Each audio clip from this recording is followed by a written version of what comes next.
एक सवाल कहा था कल, दो में से एक कहा था।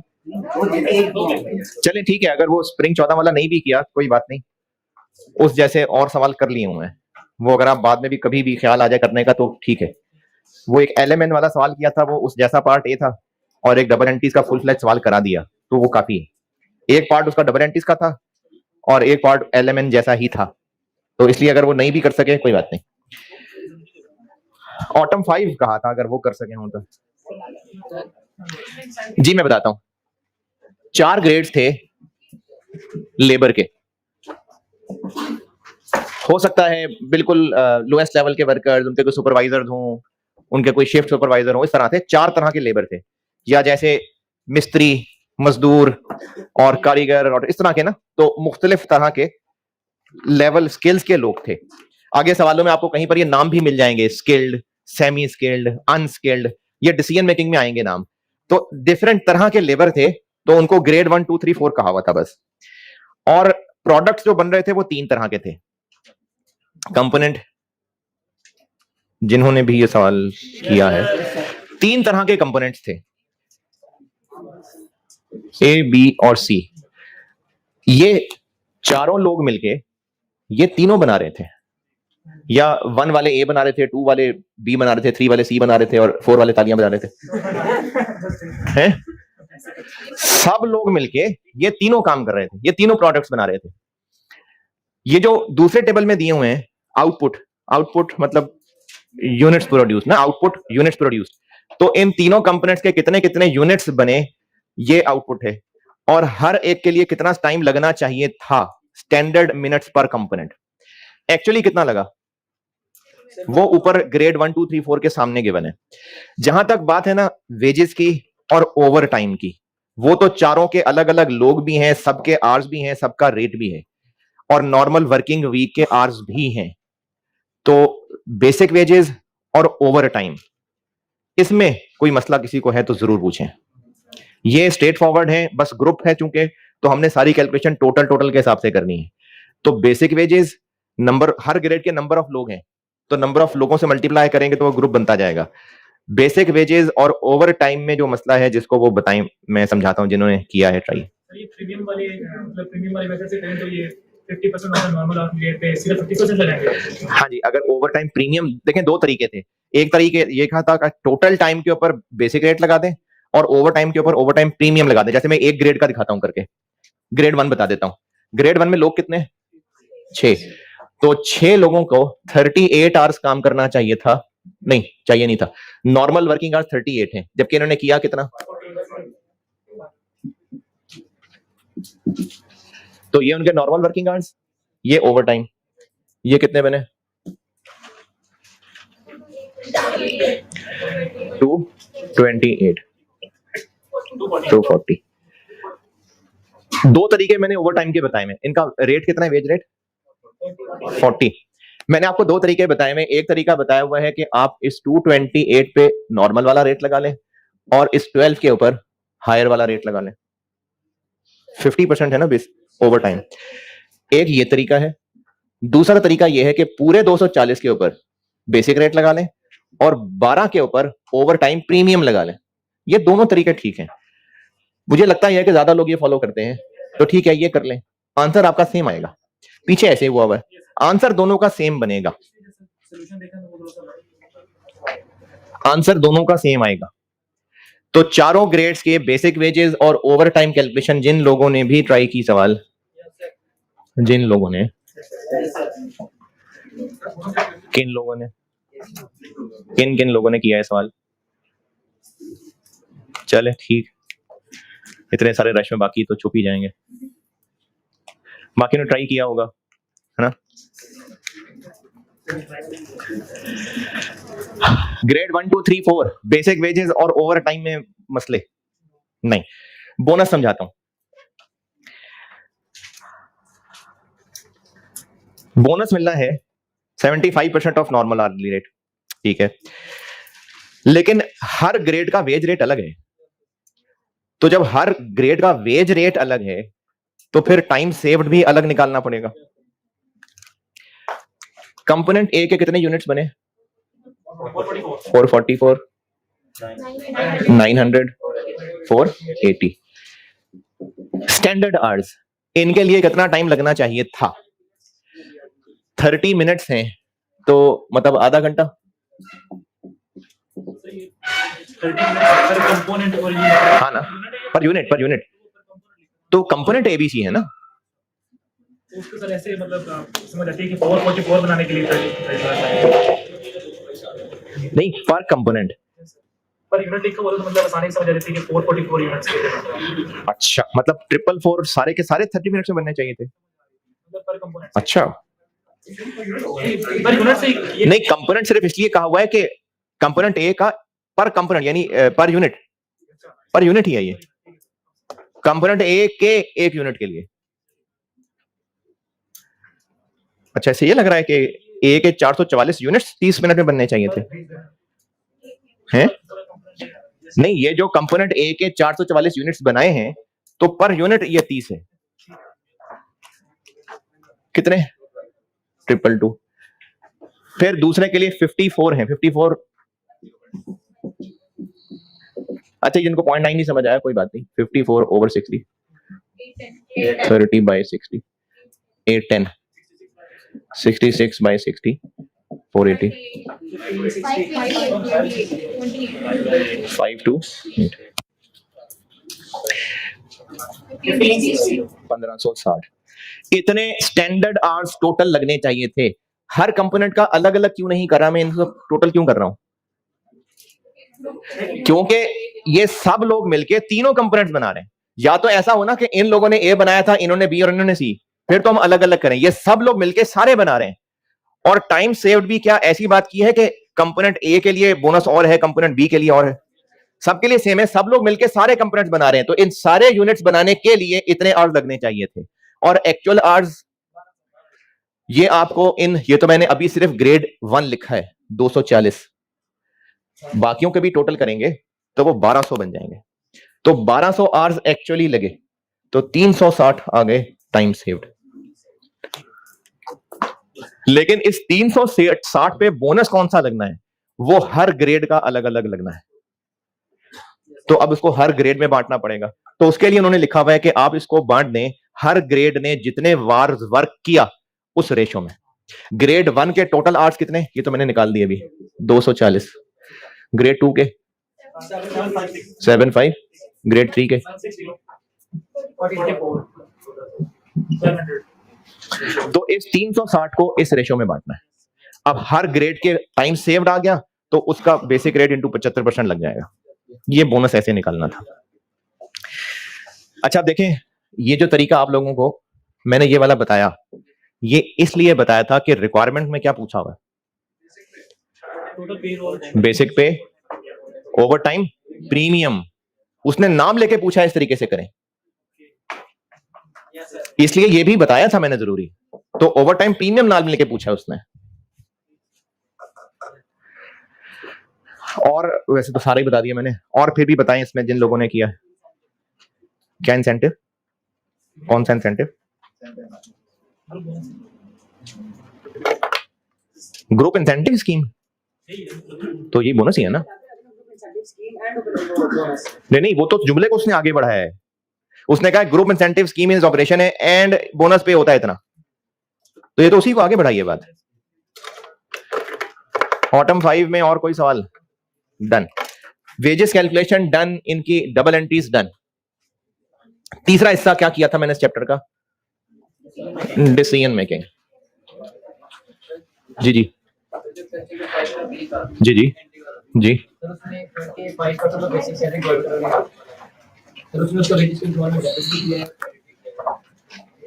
अच्छा, वो अलग से पूछे ना, या मैं भी ये सवाल पूरा कर दूं तो फिर पूछे ना। मैंने इस चैप्टर का तीसरा हिस्सा बनाया था डिसीजन मेकिंग।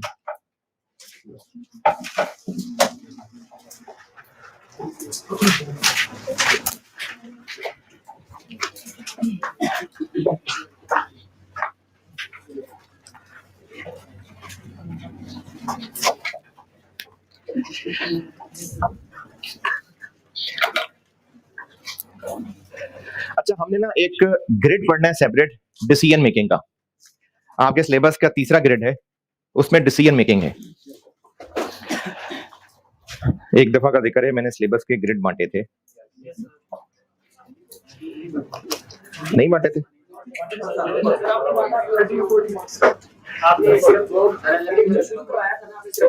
नहीं, कागज नहीं बांटा था क्लास में, बांटा था यार, बांटा होगा यार, नहीं बांटा था? अच्छा हाँ, वो हुआ ये था कि आपका जो टीए था ना, वो टीए अचानक चला गया था, और फिर जो दूसरा टीए आया था वो मुझे याद नहीं रहा कि उसने बांटे कि नहीं बांटे। अच्छा अच्छा अच्छा, ठीक है। चलिए, वैसे भी करना क्या था आपने उसका, मैं दे देता हूँ जनाब, ही दे देता हूँ अभी के अभी।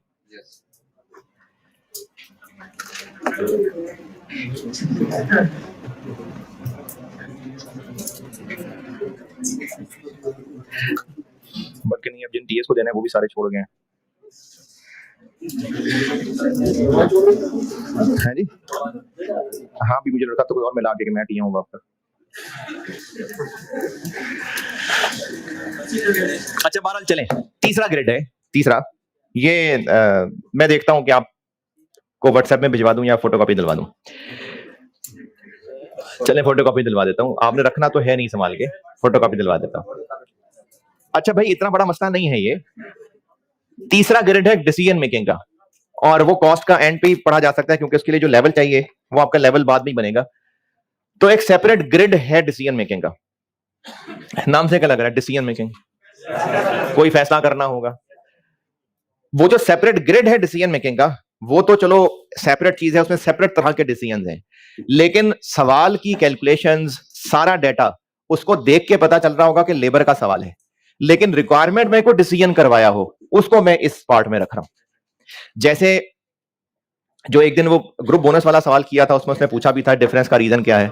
हो सकता है कि सवाल पूछा होता वही बोनस वाला जो हम बोनस करते हैं टाइम सेव्ड वीकली बेसिस और डेली बेसिस, हो सकता है वो सवाल पूछता कि कैलकुलेट फलाना फलाना एंड एडवाइज कि कौन सी वाली ऑप्शन कंपनी को चूज करनी चाहिए, तो ये डिसीजन मेकिंग बन जाती है।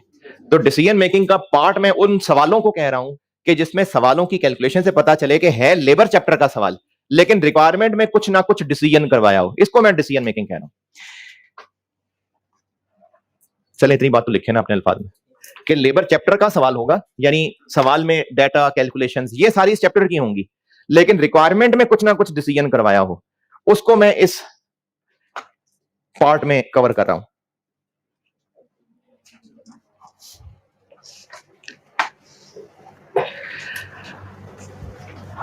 सवाल की कैलकुलेशन से पता चलेगा कि लेबर का सवाल है, क्योंकि मेनली कैलकुलेशन चीजें ही सारी वही होंगी, बोनस वगैरह, लेकिन रिक्वायरमेंट में कोई डिसीजन करवाया होगा, तो उसको मैं चैप्टर के इस हिस्से में कवर कर रहा हूं।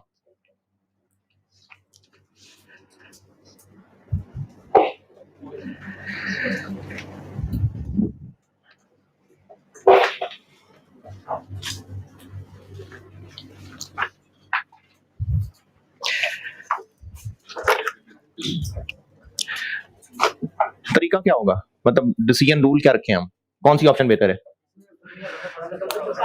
जिसमें कंपनी का फायदा ज्यादा होगा, या तो ऐसे कह लें कि जिन ऑप्शंस में अगर हर ऑप्शन में प्रॉफिट आ रहा है तो कौन सी ऑप्शन बेहतर होगी, जिसमें ज्यादा प्रॉफिट आ रहा है, और अगर हर ऑप्शन है ही खर्चे का कि लेबर को इतने पैसे दे लें कितने पैसे दे लें, तो जिसमें कम खर्चा आ रहा होगा। बस यही है डिसीजन रूल। ये भी लिख लें, डिसीजन रूल लिख लें कि जिन ऑप्शंस को कंपेयर कर रहे हैं, अगर सारी ऑप्शंस प्रॉफिटेबल हैं तो उस ऑप्शन को चूज करेंगे जिसमें प्रॉफिट ज्यादा आ रहा है, और अगर सवाल में जितनी ऑप्शन है वो हैं ही सारे खर्चे खर्चे बस। दोबारा सुने, इस हिस्से में, इस चैप्टर के मैं किस टाइप के सवाल कवर करूंगा, मतलब ये चैप्टर मैंने इस टुकड़ों में तोड़ा इसलिए है ताकि आपका ध्यान इस तरफ जाए डिसीजन मेकिंग के सवाल में क्या है, किनको रहा हूं। जो सवाल तो लेबर का है, ताकि मैं इस चैप्टर में उसको डाल सकूं। सवाल लेबर का है, कैसे पता सवाल लेबर का है, सारी वर्किंग कैलकुलेशन है ही लेबर की, बोनस कैलकुलेट कराया होगा, ओवर टाइम कैलकुलेट कराया होगा, मेनली वो होगा ही लेबर का सवाल। अच्छा, उस सवाल में हो सकता है कोई मटेरियल कॉस्ट भी आ जाए, कोई ओवरहेड भी हो सकता है साथ मिक्स हो जाए, लेकिन सवाल को देख के लगेगा कि ये लेबर का सवाल है, दिल से बात आएगी लेबर का सवाल है, तो उसको मैं इस चैप्टर में ला रहा हूं। लेकिन इस हिस्से की अलग हेडिंग क्यों दी, क्या खास बात होगी उन सवालों में? रिक्वायरमेंट में कोई डिसीजन करवाया होगा, पूछा होगा कि कंपनी फॉलोइंग ऑप्शंस पे गौर कर रही है, बताएं कौन सी ऑप्शन बेहतर है, तो ये डिसीजन हो गया ना। तो कोई ना कोई डिसीजन करवाया होगा, उन सवालों को मैं इस हिस्से में ला रहा हूं। तो सवाल सॉल्व करने का तरीका क्या होगा, डिसीजन रूल कह रहा हूं। तो हम हर ऑप्शन सॉल्व करेंगे और फाइनली डिसीजन पूछा होगा तो कोई जवाब भी तो देना होगा ना, कंक्लूजन। तो किस ऑप्शन को जिताएंगे? अगर हर ऑप्शन को सॉल्व करने में प्रॉफिट निकलता होगा, फिर सुन लें सारे के सारे, एक वक्त में होश नहीं होते, दोबारा होश में नहीं होते, दोबारा बता रहा हूं मैं। लेबर के चैप्टर के वो सवाल जो होगा लेबर ही का सवाल देख के पहचाना जाएगा कि मेनली ये लेबर का ही सवाल है, लेकिन उसकी रिक्वायरमेंट में स्टूडेंट से कोई डिसीजन करवाया होगा, तो उसको मैं इस हिस्से में रख रहा हूं। अब आपको ये बता रहा हूं कि उसको आप सॉल्व कैसे करेंगे, यानी आपके लिए रूल बता रहा हूं कि करना क्या है।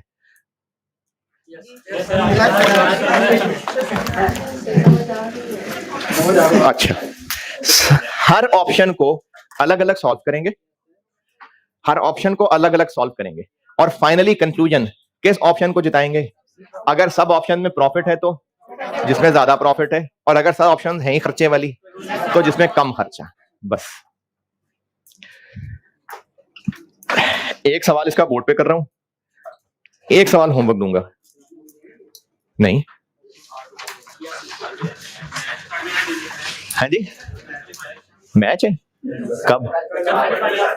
तो कल है ना, तो क्या हुआ है? कितने बजे मैच है? 1 बजे। और कितने बजे तक चलेगा? 5 बजे तक। तो FAR 2 की क्लास और कॉस की क्लास हमने तो पढ़नी है। उनका काम वहां पर खेलना है, आपका काम यहां पर खेलना है। तो आपकी अपनी लाइफ है ना यार, वो अपना काम कर रहे हैं, अपनी जिम्मेदारी पूरी कर रहे हैं, आप अपनी जिम्मेदारी पूरी करें।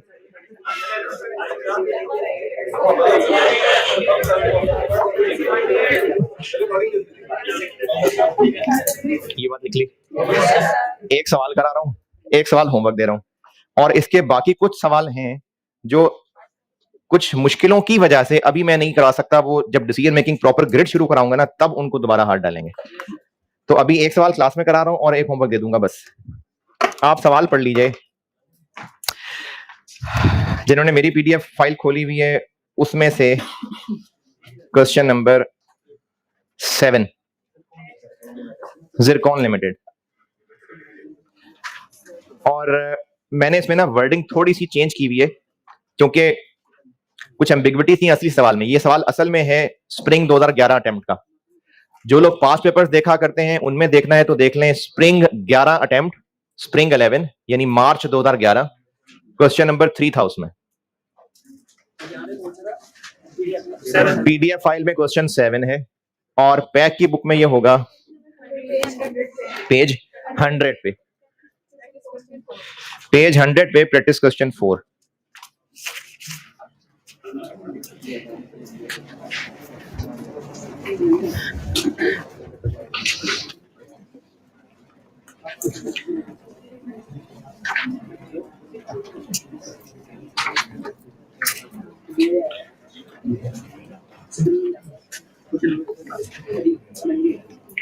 इसमें ना मैंने ऑप्शन 2 की वर्डिंग को थोड़ा इंप्रूव किया हुआ था क्योंकि ये जो वर्डिंग लिखी हुई थी इसको और एक्सप्लेन करने की जरूरत पड़ी थी मुझे, तो मैंने इसकी वर्डिंग को चेंज किया हुआ था। अच्छा, इस टाइम जो सवाल आया ना इस दफा, वो इसी को देख के चेंज करके बनाया गया था। ये स्प्रिंग 11 का सवाल, इस टाइम में जो सवाल आया वो इसी को देख के मुतासिर था सवाल। पढ़ ले सवाल मैं करता हूँ। पैक की बुक में इसकी अटेम्प्ट नहीं लिखी हुई। स्प्रिंग 11 अटेम्प्ट है, क्वेश्चन 3 और 15 नंबर का सवाल था ये। पेज नंबर 100 है जी पैक की बुक में। अब इतनी सारी लोकेशन बता दी है मैंने। जिन्होंने पैक की बुक में देखना है पेज 100 पे देख लें, प्रैक्टिस क्वेश्चन 3। जिन्होंने जो PDF फाइल मैंने दी है उसमें देखना है, उसमें क्वेश्चन नंबर 7 है। जिन्होंने पास्ट पेपर्स की किसी भी बुक में देखना है उसमें स्प्रिंग 2011 अटेम्प्ट का क्वेश्चन नंबर 3 था। पढ़ लीजिए, मैं करता हूं।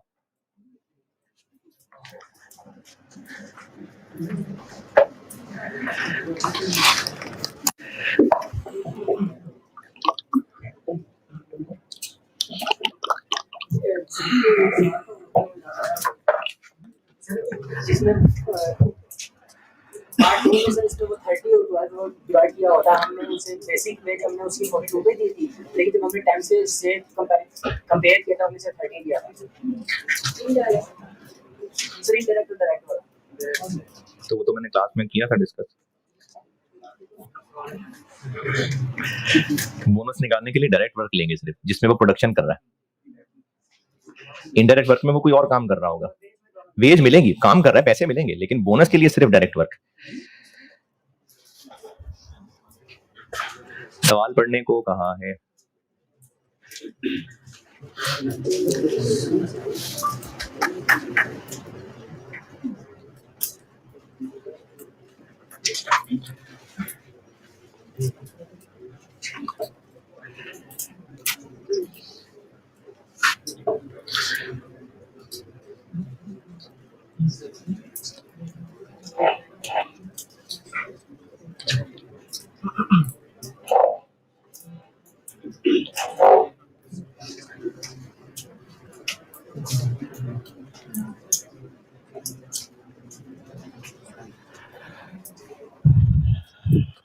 हाँ जी, पढ़ लें एक बार, तो मैं सवाल समझा के प्लान करके फिर करता हूं बोर्ड पे। ZL फुटबॉल्स बनाता है और लोकल भी बेचता है और एक्सपोर्ट भी करता है। Following information is available from companies records. 250 लोग हैं और एक महीने में 200 घंटे। अच्छा, वर्ड स्टैंडर्ड जो है ना, वो तो किसी भी चीज का स्टैंडर्ड हो सकता है। जैसे स्टैंडर्ड टाइम पाकिस्तान का, स्टैंडर्ड पाकिस्तान का टाइम, या कहने के क्लास का स्टैंडर्ड टाइम 2:30 से 3:45 तक, 3:45 ये स्टैंडर्ड टाइम है। तो स्टैंडर्ड, तो किसी भी चीज का स्टैंडर्ड सेट किया जा सकता है। तो standard working hours per month, ये क्या है? Normal working hours. इसमें कुछ बच्चों को ना स्टैंडर्ड का वर्ड देख के लगता है कि शायद ये वो स्टैंडर्ड आवर्स हैं, वो जो एसएच कैलकुलेट करते हैं। अगर ऐसी कोई बात होती तो उसको तो प्रोडक्ट के साथ रिलेट किया होता कि एक फुटबॉल बनाने का स्टैंडर्ड टाइम इतना है, या 1 घंटे में इतने फुटबॉल बनने चाहिए, तो वो ऐसी बात की होती। जो हम लोग बोनस के लिए एक्चुअल आवर्स और स्टैंडर्ड आवर्स लेते हैं। स्टैंडर्ड आवर्स क्या होते हैं? जितना एक्चुअली काम हुआ, कितना टाइम लगना चाहिए था। तो वो सवालों में 2 तरह से बताया होता है। या तो ये बताया होता है कि 1 यूनिट कितनी देर में बनना चाहिए, जैसे अभी ग्रुप 1 2 3 4 वाले सवाल में 30 मिनट्स, 45 54 मिनट्स। या ये बताया होता है कि 1 घंटे में कितने यूनिट्स बनने चाहिए। ये 2 ही बातें होती हैं। ये नहीं बताया हुआ सेकंड लाइन में। सेकंड लाइन में कहा हुआ है standard working hours per month. Working hours per month, तो ये वो है, वो जो 8 घंटे रोज के, 40 आवर्स हफ्ते के, ये वो वाली चीज है। ये नॉर्मल वर्किंग आवर्स दी है। एक्चुअल आवर्स 1 यूनिट को बनाने में लगते हैं 1.5। Standard labour rate per hour, ये वो बेसिक वेज रेट है। अब देखिए फिर वर्ड स्टैंडर्ड है, तो लेबर रेट पर आवर दिया हुआ है 42 पर आवर, ये बेसिक वेज रेट है। वेरिएबल ओवरहेड रेट पर लेबर आवर 75, ये वेरिएबल ओवरहेड्स के लिए एक पर आवर रेट दिया हुआ है, OAR कह लें। वेरिएबल ओवरहेड्स के लिए एक रेट पर लेबर आवर दिया हुआ है, OAR टाइप चीज समझ लें। ये टेबल के अंदर चीजें दी हुई हैं। नंबर ऑफ स्किल्ड वर्कर्स 250 लोग हैं पूरी फैक्ट्री में। Normal working hours per month, एक महीने के नॉर्मल वर्किंग आवर्स 200 हैं। जैसे पहले सवालों में वर्किंग आवर्स 40 पर वीक, या पिछले सवाल में 38 पर वीक, या पर डे 8, ये वो वाली चीज है। Actual hours per unit, 1 unit, एक फुटबॉल 1.5 घंटे में बनता है कि बनना चाहिए? Actual hours per unit, actual hours per unit बनता इतने में। लेबर रेट पर आवर, ये बेसिक वेज रेट है। वेरिएबल ओवरहेड रेट पर लेबर आवर, ये FOH है, OAR। ये टेबल का डाटा है। उसके बाद कंपनी हर महीने 40,000 फुटबॉल्स बनाती है और ओवर टाइम जो पे किया जाता है वो 75% over and above standard wage rate. ये क्या चीज है? वो जो ओवर टाइम बताया होता है ना, बेसिक प्लस इतना, तो ये वो बेसिक प्लस 75% है, क्योंकि 75% ओवर एंड अबव, यानी बेसिक प्लस 75%, तो ये ओवर टाइम बताया हुआ है। नेक्स्ट, मैनेजमेंट को फिक्र ये हो रही है कि हम प्रोडक्शन एफिशिएंसी किसी तरह से बढ़ाएं और कन्वर्जन कॉस्ट किसी तरह से कम करें। कन्वर्जन कॉस्ट क्या होती है? डायरेक्ट लेबर और FOH। टाइम कॉस्ट क्या होती है? डायरेक्ट मटेरियल और डायरेक्ट लेबर, और कन्वर्जन कॉस्ट होती है डायरेक्ट लेबर और FOH। तो मैनेजमेंट को फिक्र हो रही है कि किसी तरह से प्रोडक्शन एफिशिएंसी बढ़े, लोग ज्यादा बेहतर काम करें और कन्वर्जन कॉस्ट कम हो। इसलिए उन्होंने सोचा है कि कुछ इंसेंटिव प्लान्स देने चाहिए। The production manager has suggested the following options to the management.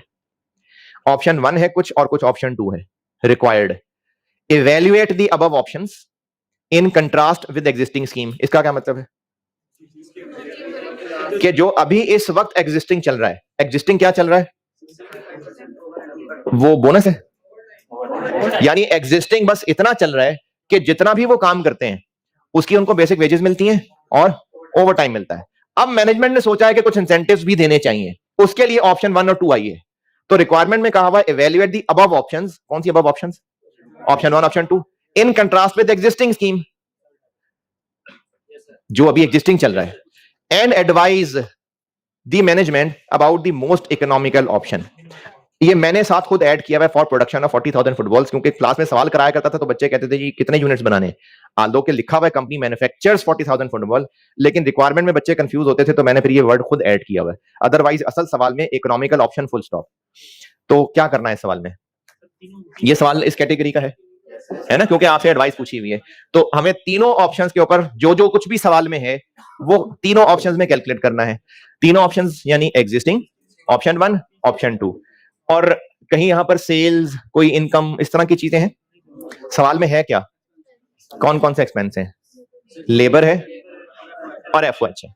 इसीलिए लिखा था कि मैनेजमेंट इस बात पे कंसर्न है कि वो कन्वर्जन कॉस्ट को कम करना चाह रहे हैं। तो सवाल में डेटा ही लेबर और एफओएच का है, तो कौन सी तीनों में से ऑप्शन बेहतर होगी? यानी हमें सवाल कैसे करना चाहिए? तीनों में से हर एक ऑप्शन पे लेबर और एफओएच कैलकुलेट करना चाहिए, और वो ऑप्शन बेहतर होगी है जी जिसमें ये टोटल कॉस्ट कम होगी। ये है सवाल का प्लान। अंग्रेजी जो पढ़ी उसमें जो चीज मैंने बताया है वो देखें, वो बात समझ आती है अंग्रेजी पढ़ के, या मैंने कोई गोली करा दी है?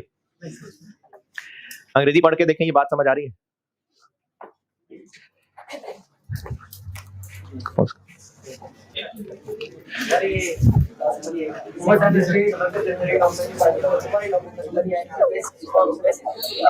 अच्छा ठीक है, बताता हूं। सवाल को समझने में जो लोग भी जाग रहे हैं, जिंदा हैं, जाग रहे हैं, सवाल को समझने में कोई मुश्किल है तो बताइए, क्योंकि सवाल बेटा जब तक प्लान नहीं करे ना तो फिर सॉल्व कैसे करें? वो तो फिर मैं जो कर रहा हूँ वही देख रहे होंगे कि मैं कर क्या रहा हूँ, क्यों कर रहा हूँ, ये जरूरी है जानना। सीखना यही है कि मैं जो कुछ सॉल्व कर रहा हूँ क्यों है ऐसा।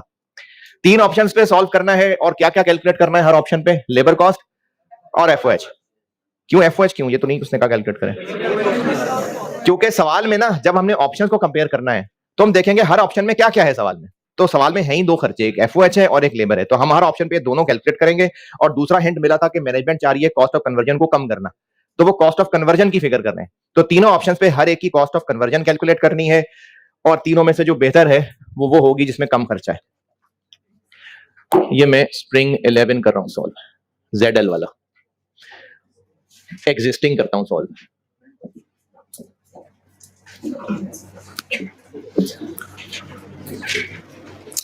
एग्जिस्टिंग में labour cost,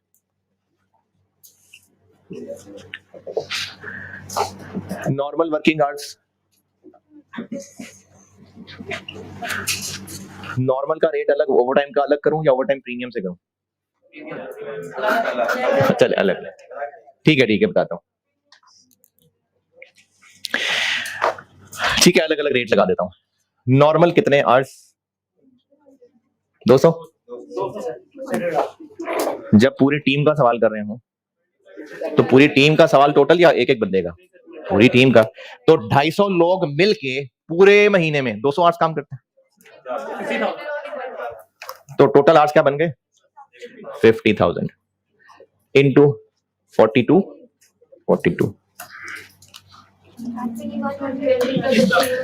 21 lakh. Over time hours कितने हैं? ढूंढे जरा सारे, बाकी भी ढूंढ ले। ओवर टाइम आवर्स ढूंढे।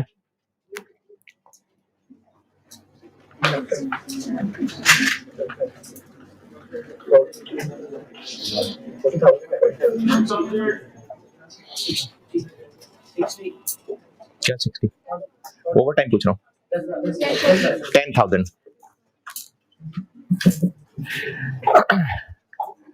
टेबल में लिखा हुआ है कि एक यूनिट बनाने के लिए 1.5 आवर लगता है, लगना चाहिए, स्टैंडर्ड आवर लिखा हुआ है, एक्चुअल लगता है। तो हर महीने जब बनाते हैं 40,000 फुटबॉल्स, तो इसका मतलब है कि 40,000 इंटू 1.5, 60,000 टोटल आवर्स यकीनन काम होता होगा। तो नॉर्मल अगर 200 इंटू 250 लोग 50,000 है, तो ओवर टाइम कितना होता होगा? इसको मैंने बैलेंस करके निकाल लिया 10,000। तो ओवर टाइम 10,000 आवर्स होते हैं। 10,000 वर्किंग वन से निकाले मैंने इनटू। अच्छा, अगर सवाल में कहा होता कि overtime is paid at basic plus 75%, तो इसका क्या मतलब होता कि नॉर्मल आवर्स का 42 है और ओवर टाइम आवर्स का कितना? 70.5। पूछा किसने था? अगर बेसिक प्लस 75% का होता तो नॉर्मल का वेज रेट ये, तो ओवर टाइम 10,000 घंटों का ये होता कि नहीं? पक्की बात है। ये कैसे निकला, या ओवर एंड अबव का क्या मतलब है? अगर प्लस लिखा होता, ये पूछ रहा हूं, तो ऐसे बन जाता है ना। बेसिक प्लस 75% का क्या मतलब है कि बेसिक तो है ही है, उसके अलावा 75% भी है, तो ओवर एंड अबव का भी यही मतलब है। 75% over and above basic rate, यानी बेसिक रेट प्लस 75%, तो वो over and above basic rate का ये मतलब है। 73.5 कितना हो गया? 7 35,000। ये हो गई लेबर कॉस्ट। और एफओएच कितना?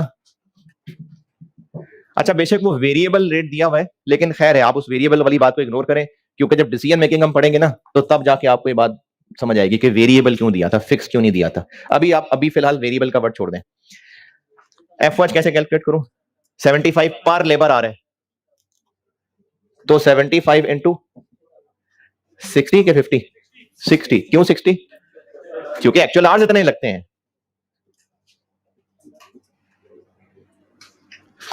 देखें, ओवरहेड्स दिए हुए हैं 75 पर लेबर आवर, तो जितने लेबर आवर्स लगते हैं उनसे मल्टीप्लाई कर दिया। कितना? 45। अभी इस वक्त 40,000 फुटबॉल्स बनाने पे इतने घंटे काम होता है, जिसके लिए इतनी लेबर कॉस्ट आती है और इतना एफओएच लगता है। कितना हो गया? 335। ये है एग्जिस्टिंग जो चल रहा है उस पे कॉस्ट ऑफ कन्वर्जन।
₹75 पर लेबर आवर, क्या इंटरप्रिटेशन है इसकी?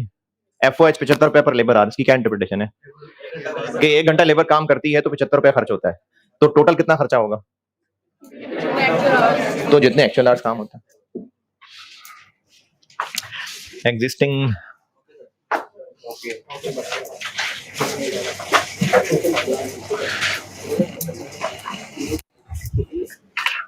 चलिए इधर जगह इधर करता हूं। ऑप्शन 1,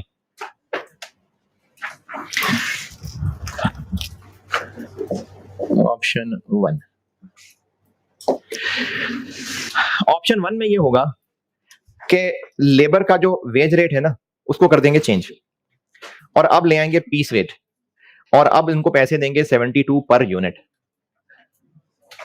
तो अब जब 72 पर यूनिट देंगे तो लेबर कॉस्ट कैसे कैलकुलेट करूं? 72 इंटू 40,000 आवर्स, नहीं 72 पर यूनिट है यानी पर फुटबॉल, तो 40,000 फुटबॉल बनाएंगे तो 40,000 से मल्टीप्लाई कितनी? 2880। और ओवर टाइम कितना?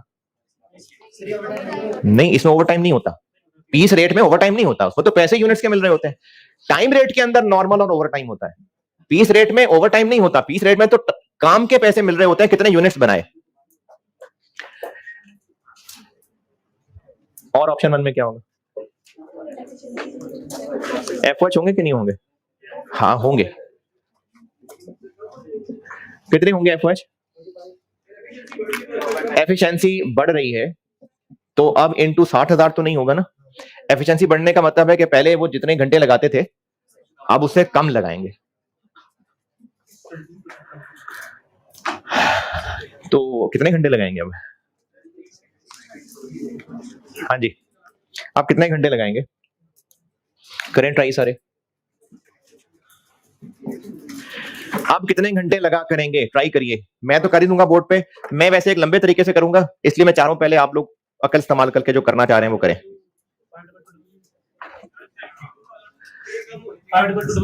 देखें पहले 60,000 घंटे लगते हैं।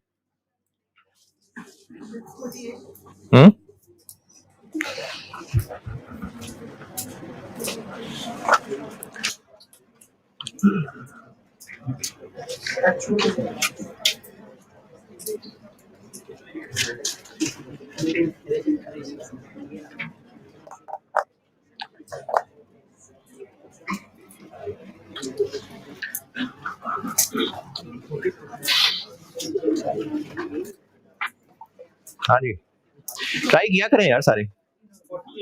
कितने? 50। सोल्यूशन देखा 72,000 ज्यादा कर दिया ये तो। 48, 52,000 है, 50, 60 से तो कम ही होंगे क्योंकि एफिशिएंसी उनकी बेहतर हुई है, तो 60 से तो कम, 60 तो पहले लगाते थे, तो 72 तो नहीं होंगे।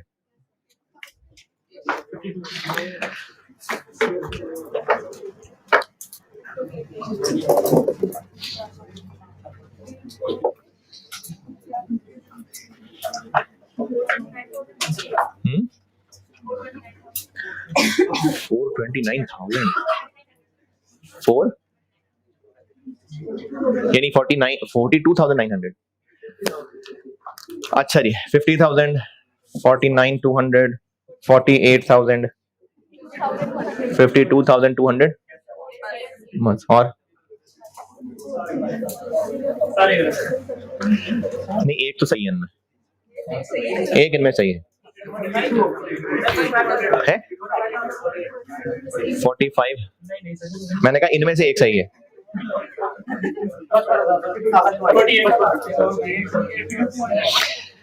अच्छा, मैं इसका आंसर बिल्कुल कर दूंगा सॉल्व, लेकिन आपको जो चीज करने को कहता हूं ना बेटा, इसलिए कि दिमाग इस्तेमाल करें, आप इन चीजों के रिलेशनशिप पे गौर करें। 48 कैसे? जिसने भी निकाला 48, मैं नहीं कह रहा सही है, वैसे पूछ रहा हूं 48 कैसे? 60,000 को क्या किया? 40 क्या है? अच्छा फुटबॉल, 40,000 डिवाइडेड बाय 65%, 78%, तो 40,000 क्या है? तो ये आर्स आ गए, सर एफिशिएंसी तो जस्ट एक परसेंटेज है, आपने मारी एफिशिएंसी, आप बता दो। चलो उसने एफिशिएंसी मारी, हमने चबल मार दी। 48,000 यूनिट्स है ना, आर्स थोड़ी है। देखें ये यूनिट्स हैं, इसको आप एक परसेंटेज से मल्टीप्लाई डिवाइड करेंगे तो आर्स थोड़ी बन जाएंगे। 48,000 आर्स निकाला हो किसी ने, बताएं क्या करूं? अच्छा जी, कितने बताओ क्या करूं? 60,000 78 कैसे निकाला? कितनी इंक्रीज हुई है? यानी 87, ये कह रहे हैं 13% माइनस करके ये आता है, ये कितना बनता है? अच्छा जी, और बताएं क्या करूं? फिगर बताएं ना क्या करूं?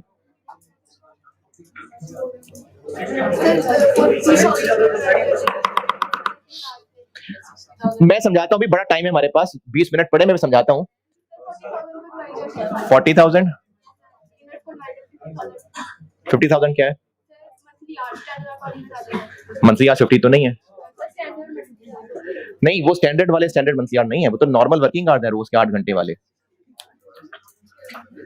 50 किसने कैलकुलेट किया? कैसे? क्या क्या? 60,000 डिवाइडेड बाय 78। क्यों किया ऐसा? तो 78 से डिवाइड क्यों किया? हाँ जी बताओ।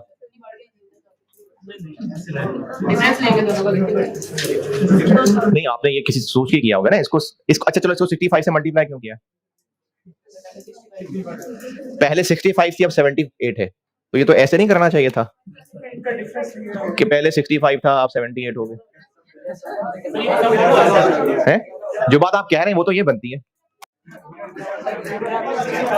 ये 65% था तो 78% क्या होगा? तो वो तो ये बनता है। किसका डिफरेंस बताए ना, क्या करूं? 13% क्या करूं फिर उसको? यानी ये ना, फिर आप ये कह रहे हैं, आप ये कह रहे हैं ना, तो ये आंसर आएगा। कर लें कितना आया? हाँ तो यही ना, आप ये कह रहे हैं, आप 87% कह रहे हैं ना, आप 60,000 में से 60,000 का 13% माइनस कर रहे हैं, यानी आप ये कह रहे हैं कि 16,000 का 87% ले लें। हाँ ये टाइम जाया करो मैं। हाँ जी, नहीं मैं तो बता, देखें बेटा मैं तो बता ही दूंगा, पेपर तो आपने सॉल्व करना है ना, ये किसी वजह से ही आप लोगों से सारी डिस्कशन कर रहा हूं कि दिमाग तो इस्तेमाल करें। नहीं ठीक है, मैं सवाल सोल्यूशन करके बताता हूं आपको। मैं इसकी वर्किंग 2 करके दे रहा हूं, वर्किंग 2 का आंसर है ये ऐसे बस। तो पूछ रहा हूं तो इसीलिए पूछ रहा हूं ना कि आपकी सोच कहां तक जा रही है। देखें जो लोग बिल्कुल बेकार बैठे हैं कि देखते हैं होता क्या है, वो फिर पेपर का सोल्यूशन ही देखा करेंगे, देखते हैं क्या हुआ था हमारे साथ। आप लोगों को कहता हूं करने के लिए तो दिमाग इस्तेमाल किया करें। मैं तो बेटे बता ही दूंगा, लेकिन आपने दिमाग इस्तेमाल करना है, पता चले ना कि सोचना कहां तक जा रहा है, इसलिए कह रहा हूं ये काम करने को। जी चले बस एक कोई और अगर बता दे तो। हाँ जी 60,000 को क्या करूं बताइए? क्यों किया, ये वजह बताएं इसकी। नहीं एफिशिएंसी रेट तो है ना, 78 होती थी पहले, 65 होती थी अब 75।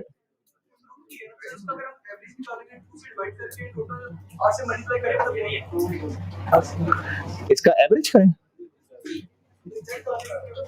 एवरेज करके क्या आ गया,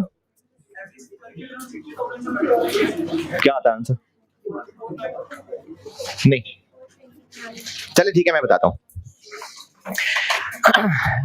मैंने एक पूरी क्लास इस पे सर्व की थी, परसेंटेजेस किसी तरह से मैं समझा पाऊं बात।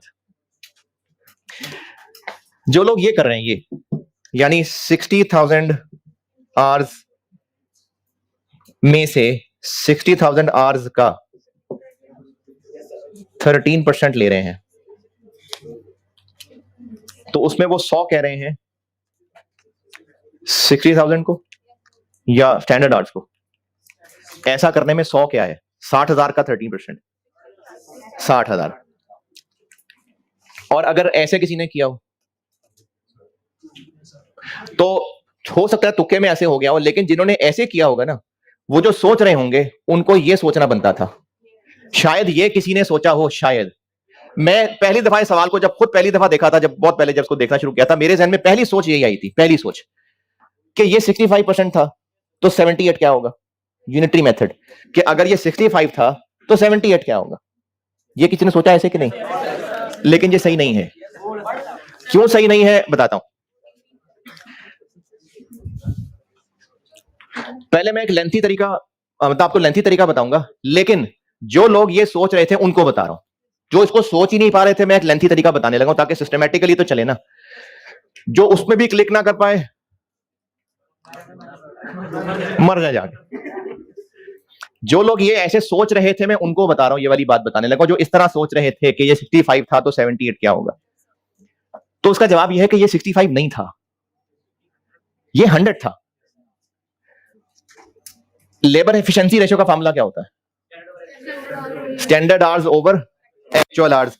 तो standard hours over actual hours का आंसर 65% है, यानी स्टैंडर्ड आवर्स एक्चुअल आवर्स के 65% थे। तो ये 65% नहीं था, ये एक्चुअल था, ये 100 था, सॉरी। अच्छा, जिनको ये बात नहीं समझ आ रही कोई बात नहीं, जो जो इस चीज को सिग्नल कैच कर पा रहे हैं, मेनली उनके लिए बात हो रही है। जिन्होंने ऐसे सोचा होगा या मेरे बताने के बाद सोच रहे होंगे, ये बात मैं बेटे उनसे कर रहा हूं। 60,000 को जैसे इन्होंने अगर 65 से डिवाइड और 78 से मल्टीप्लाई किया होगा, तो उसके पीछे सोच ये बन सकती है कि ये 65 था, अगर ये 65 था तो 78 क्या होगा, तो 65 से डिवाइड, 78 से मल्टीप्लाई। लेकिन ये 65 नहीं था, ये वो एक्चुअल था जिसका 65% स्टैंडर्ड था। ये वो एक्चुअल था जिसके 65% के बराबर स्टैंडर्ड था। अब उनको जब हम वेज रेट चेंज करेंगे तो उनका एक्चुअल टाइम चेंज हो जाएगा, स्टैंडर्ड टाइम चेंज हो जाएगा। उनको हम लोग वेज रेट बदलने लगे, एक्चुअल टाइम चेंज हो जाएगा। पहले वो 60,000 घंटे लगाते थे, अब 60 से कम लगाएंगे। 60,000 65 नहीं है, 60,000 100 है। 65 स्टैंडर्ड टाइम था, 65 स्टैंडर्ड टाइम था। ये करेंगे तो क्या आएगा, वो क्या चीज होगी, स्टैंडर्ड टाइम। स्टैंडर्ड टाइम अब भी उतना है, लेकिन अब ये स्टैंडर्ड टाइम नए रिवाइज्ड का 78% हुआ करेगा। तो फिर नया रिवाइज कितना होगा, इसको 78 से क्रॉस अप कर लिया, वो लगा जाके। ये 60,000 65% नहीं है, ये एक्चुअल है, ये 100% है। स्टैंडर्ड इसका 65% होता था, तो अब वो स्टैंडर्ड जो इसका 65 होता था, वो अब रिवाइज्ड एक्चुअल का 78 हुआ करेगा। तो 78 से क्रॉस करेंगे तो रिवाइज्ड एक्चुअल आ जाएगा।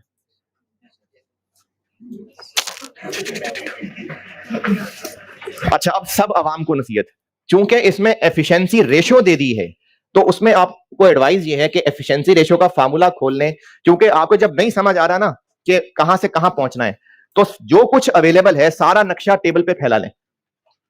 किसी इन्वेस्टिगेशन, मर्डर इन्वेस्टिगेशन हो रही हो ना, तो डिटेक्टिव क्या करता है, जो जो उसको सबूत मिलते हैं वो सब अपने टेबल पे, बोर्ड पे फैला लेगा। अब वहां से उसको कोई ना कोई लिंक निकलेगा। तो हमें लेबर की एफिशिएंसी रेशियो दी हुई है, एग्जिस्टिंग दी हुई है 65%। ये कैसे निकली होगी, स्टैंडर्ड आवर्स को एग्जिस्टिंग एक्चुअल से डिवाइड किया होगा। ये 65% थी, ये ऐसे निकली होगी कि स्टैंडर्ड आवर्स को 60,000 से डिवाइड किया होगा। आप चाहे 60,000 यूज कर लें, चाहे 1.5 यूज कर लें। मैंने आपको labour efficiency ratio, standard our per unit, actual our per unit, और अगर total standard hours divide by total actual our ले लें तो भी वही आएगी। तो आप यहां पर बेशक 1.5 ले लें, बेशक 1.5 ले लें। अच्छा, ये क्लास ना जीटी में, चूंकि मैंने आज क्लास नहीं ली है, तो उनको ये मैंने यूट्यूब पे दिलवानी है। ऑब्वियसली आपको भी मिल जाएगी, किसी ने जाना है तो बेशक चला जाए, वो ये आखिर 10 मिनट देख लेना, क्योंकि मुझे बिल्कुल अंदाजा आपकी और क्लास होती है, and I am really sorry for that. लेकिन मैं कोशिश करूंगा आइंदा भी, जिसने जाना है वो चला जाए, आखिर 10 मिनट की लेक्चर देख लेना, 10 नहीं 20-25 मिनट जितने भी आखिर के हुए।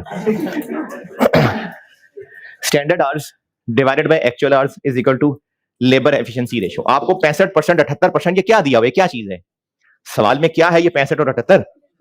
एफिशिएंसी है ना, लेबर एफिशिएंसी 65%, लेबर एफिशिएंसी 78%, मतलब लेबर एफिशिएंसी रेशियो दी हुई है। इसका फार्मूला बताया था मैंने, standard hours divided by actual hours. Total भी ले सकते हैं, पर यूनिट भी ले सकते हैं। टोटल ले लें, इससे क्या निकलेगा? ये स्टैंडर्ड आवर्स निकल आएंगे। यहां से हमारे पास स्टैंडर्ड आवर्स निकल आएंगे पूरे 39,000। दूसरी चीज हमें बताई है रिवाइज्ड रेशियो। दो रेशियोज बताई हैं आपको, एक एग्जिस्टिंग है, एक रिवाइज्ड है। रिवाइज्ड रेशियो चूंकि एफिशिएंसी है, निकली तो वो भी ऐसे ही होनी है, डिवाइडेड बाय रिवाइज्ड एक्चुअल। इसमें अब देखिए क्या क्या पता है, ये पता है और ये पता है, रिवाइज्ड एक्चुअल नहीं पता। तो यहां से रिवाइज्ड एक्चुअल निकल आएंगे 50,000। 50,000। हाँ जी,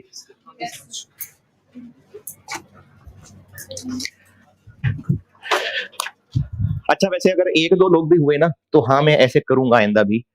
ये जो मैं भी ये डिस्कशन कर रहा था, जो बहुत हवाई बातें, ये ऐसे वो ऐसे वो ऐसे ऐसे ऐसे, ये किसी को भी समझ, कोई भी सिग्नल कैच कर रहा था इसके? सच्ची सच्ची कौन कौन, कितने लोग? सच्ची सच्ची, शोखे नहीं होना, ठीक? कुछ नहीं कुछ नहीं कुछ नहीं। अच्छा मैं ना, चूंकि देखें मैंने दोनों लोगों को सामने रखना है, मैंने सर्टिफिकेट ऑफ मेरिट को भी, वो भी मेरा ही बच्चा है, जो जिसने बिल्कुल मर मर के पास होना है वो भी मेरा ही बच्चा है, मैंने सब लोगों को सामने रखना है। तो मैं ऊंची ऊंची बातें भी करूंगा, लेकिन कम से कम क्या करना है, मैं अक्सर ये चीज बताया करूंगा कि ये सिर्फ नॉलेज के लिए कह रहा हूं, ये बात सिर्फ नॉलेज के लिए समझा रहा हूं, ये किया करूंगा पूरी कॉस्ट के अंदर। तो मैंने सबको साथ लेके चलना है, जो जितना जितना समझता जाए, जितना जितना हजम करता जाए, चलता जाए साथ साथ। सब अवाम के लिए मैंने इसका ऑफिशियल सोल्यूशन ये किया है कि मिसिंग फिगर है ना, ये आइंदा भी काम आएगी बात, कि कुछ भी समझ नहीं आ रहा आगे कहां डायरेक्शन जानी है, जो सामान अवेलेबल है उससे मिलता जुलता वो टेबल पे फैला ले, वहां से हिंट मिल जाएगा कुछ ना कुछ। तो अब रिवाइज आर आ गए 50। ये बात शुरू क्या हुई थी, हम चाहिए क्यों थे? ये हमें FOH, अब नए वाले आर्स चाहिए थे, ये उसके लिए काम हो रहा था। 375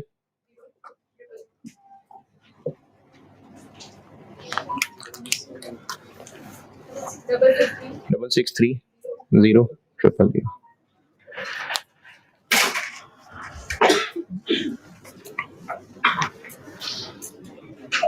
आज का होमवर्क आपका यही सवाल दोबारा है, ये तो मैंने किया, यही सवाल दोबारा है आपका होमवर्क।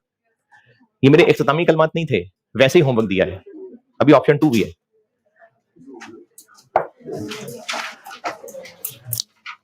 कल नया चैप्टर शुरू कराऊंगा इंशाल्लाह। सर हमने ये ऑप्शन बता दी कि हम 60% लेस करके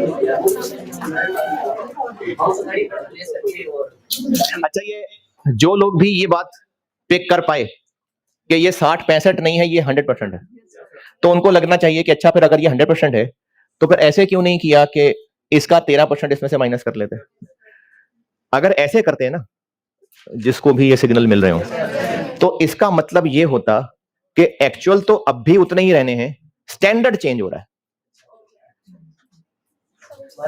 नहीं समझ आई? आप अगर 60,000 में से 60,000 का 13% माइनस कर रहे होते तो आप ये कह रहे होते कि इन्हीं 60,000 के रहते हुए स्टैंडर्ड पहले 65% होते थे, अब इन्हीं का वो स्टैंडर्ड 78% हुआ करेंगे। तो सब स्टैंडर्ड आर्ट्स चेंज कर रहे होते हैं कि इन्हीं का पहले 65% होते थे, इन्हीं का अब 78% हुआ करेगा, यानी इन्हीं का 13%। तो इसलिए इनका 13 नहीं है, स्टैंडर्ड वही है, एक्चुअल चेंज हो रहा है। ऑप्शन 1, ऑप्शन 1 और एग्जिस्टिंग डन। ऑप्शन 2 इतना मुश्किल नहीं है, ऑप्शन 2 जल्दी हो जाएगा। इसको नोट कर लें तो मैं ऑप्शन 2 करता हूं। एग्जिस्टिंग तो कर ही लिया होगा नोट।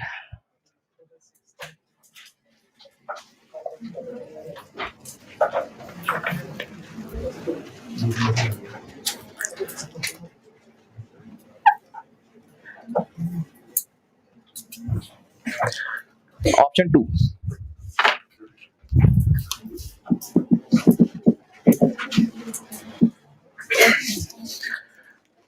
ऑप्शन 2 की जो वर्डिंग लिखी हुई है ना, ये वर्डिंग समझाने से पहले मैं आपको एक मिसाल समझाता हूं।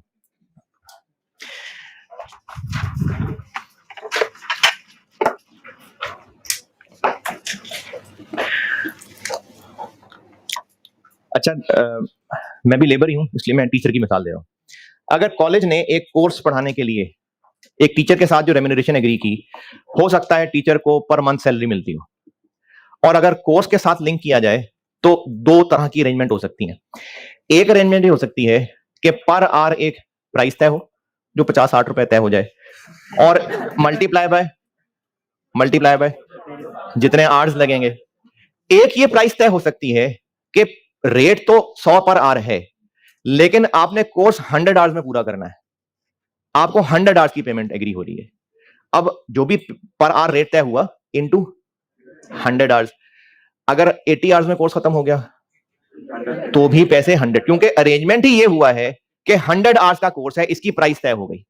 अब अगर 130 आवर्स लग जाए तो भी 100 आवर्स, क्योंकि अमाउंट तय हो गई एक स्टैंडर्ड टोटल आवर्स के लिए। एक और मिसाल देता हूं, शायद कभी ऐसा कोई घर में काम हुआ हो तो आपके नॉलेज में हो, पेंट का काम करवाना या छोटे मोटे कोई कंस्ट्रक्शन का काम करवाना, तो जब ये मजदूर, ठेकेदार, कारीगर, मिस्त्री लाए जाते हैं ना, तो इनके साथ दो तरह की अरेंजमेंट तय होती है। एक इनके साथ दिहाड़ी तय होती है कि जितने बंदे हैं पर बंदा पर डे 2000 रुपए, 1000 रुपए, ये दिहाड़ी कहलाती है। एक होता है ठेका। ठेका ये होता है कि वो जो मिस्त्री आया होता है साथ या ठेकेदार आया होता है, वो कहता है जी ये स्टोर बनाना है ना, ये 10 दिन का काम है, आप इनके हमें टोटल 60,000 रुपए दे दें। अब वो हमारा मसला है कि हम इस काम को 10 दिन में करें या 4 दिन में पूरा कर दें। अब ये कहलाता है कि ठेका। पैसे जो कैलकुलेट हुए वो 10 दिन के हिसाब से हो गए कैलकुलेट। अब 10 दिन का काम था, 6,000 रुपए पर डे, 10 दिन का 60,000 तय हो गया, इसको कहते हैं ठेका। तो अगर वो मिस्त्री, ठेकेदार ये काम 4 दिन में कर दे तो उसको अब 4 दिन इंटू 6,000 नहीं होगा, पैसे उसको 60,000 ही मिल रहे हैं। और अगर वो 25 दिन लगा दे, पैसे फिर भी 60,000 मिल रहे हैं, 6,000 इंटू 10, ये ठेका होता है। अब इस ऑप्शन 2 को समझते हैं। ऑप्शन 2 ये है कि एक ग्रुप बोनस प्लान बनाया गया जिसमें वेज रेट रखा गया 48 पर आवर। अच्छा, ये जो मेरे पीडीएफ की फाइल है ना, मैंने इसमें इंप्रूवमेंट इंक्रीज की हुई है। असल एग्जाम में ये पूरा सेंटेंस इस तरह से नहीं था मीनिंगफुल, मैंने इसको चेंज किया हुआ अपनी बुक में, अपने पीडीएफ में लिखते हुए। इसलिए मैं आपको पहले अपने से बता रहा हूं, फिर उसके बाद मैं वो समझा चुका हूंगा, तो फिर जो आपके पास फाइल है बेशक आप वहां से देख लेना। मैं पहले अपनी वाली अंग्रेजी पढ़ के बता रहा हूं। Group bonus plan with a wage rate of 48 hours for total output. For total output, ये मैं अपनी वाली फाइल से पढ़ रहा हूं अंग्रेजी। 48 पर आवर मिलेंगे for a total output calculated on the basis of standard 1.5 hours per unit. मैंने क्या कहा? नहीं 4 ही था वो, आप तक पहुंचते पहुंचते 5 हो गया होगा। वो 1.5 1.4 1 पॉइंट, देखा 5 सुना ना आपने, मैं 4 कह रहा था, बस यही था कि आपको सुनने में गलती हो रही थी। तो on the basis of standard 1.5 5 लग रहा है ना, 1.4 hours per unit of product, no other payment will be made. इसका मतलब है कि हमने वर्कर्स के साथ एक ठेका कर लिया है कि आपको टोटल आउटपुट यानी 40,000 यूनिट्स के लिए पैसे मिलेंगे इस हिसाब से कि 1.4 लगना चाहिए, बस इतने पैसे मिलेंगे। टोटल आउटपुट के लिए इस हिसाब से 48 पर आवर मिलेंगे, 48 ही ना, बस, no other payment will be made. Total output के लिए इस स्टैंडर्ड को सामने रखते हुए 48 पर आवर इतने पैसे मिलेंगे, no other payment will be made. इसका मतलब है ये। अब ये अंग्रेजी पढ़ के देखें, मतलब इसका यही है वैसे। तो ऑप्शन 2 के अंदर लेबर कॉस्ट बन जाएगी 48 इंटू 40,000 इंटू 1.4, 2688 क्या जी? वो ऑप्शन 1 थी एफिशिएंसी वाली, ऑप्शन 2 में अब है ही नहीं एफिशिएंसी। बताता हूं। पैसे उनको इतने मिलेंगे, पैसे मजदूरों के साथ डील कर ली कि 10 दिन का काम है, हम तुम्हें 10 दिन के पैसे देंगे। अगर वो लगा देते हैं 25 दिन, पैसे 10 दिन के हैं। या मैं अगर चले जो पहली मिसाल दी थी कि अगर टीचर के साथ अरेंजमेंट 100 आवर्स का है, तो कोर्स अगर 100 आवर्स से ज्यादा का भी चला गया, टीचर की रिम्यूनरेशन 100 आवर्स के हिसाब से, तो टीचर की पेमेंट इस हिसाब से, लेकिन बिजली का बिल किस हिसाब से होगा? जितना कोर्स एक्चुअली आवर्स लगेंगे। तो अगर कोर्स 120 आवर्स पे भी चला गया तो बिजली का बिल 120 के हिसाब से होगा, लेकिन टीचर की रिम्यूनरेशन 100 के हिसाब से होगी।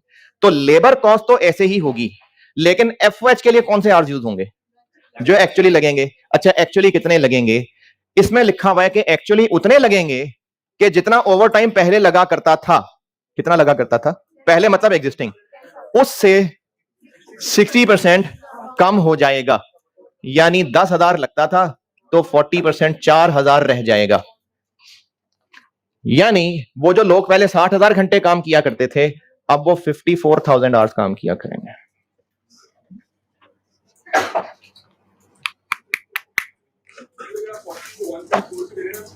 तो 56 आता है। इसका मतलब है कि उनको पेमेंट 56,000 आवर्स की हो रही है, लेकिन वो काम 54,000 आवर्स में कर लिया करेंगे। तो लेबर की पेमेंट 56,000 आवर्स, लेकिन असल में काम हो गई 54,000 में, तो FOH 54 के हिसाब से।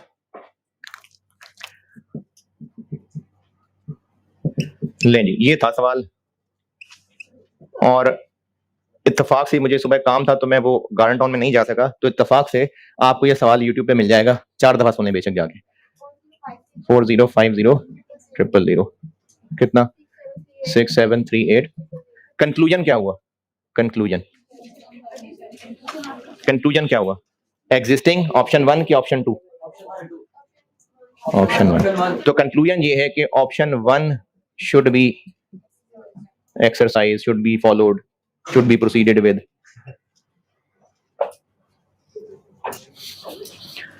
ले जी, और इतना time. Option 1 is most economical, option 1 is best, option 1 is the best. अल्हम्दुलिल्लाह, what an option it is. जो मर्जी लिख लें।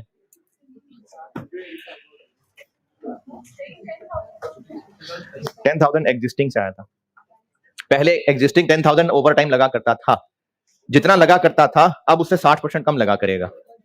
किस खुशी में? कहां रहूं?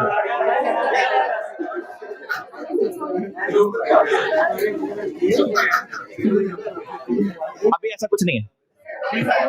देखें, अगर हो गया तो ठीक है, छुट्टी है, अगर नहीं छुट्टी तो नहीं छुट्टी। ठीक है जी, अल्लाह हाफिज।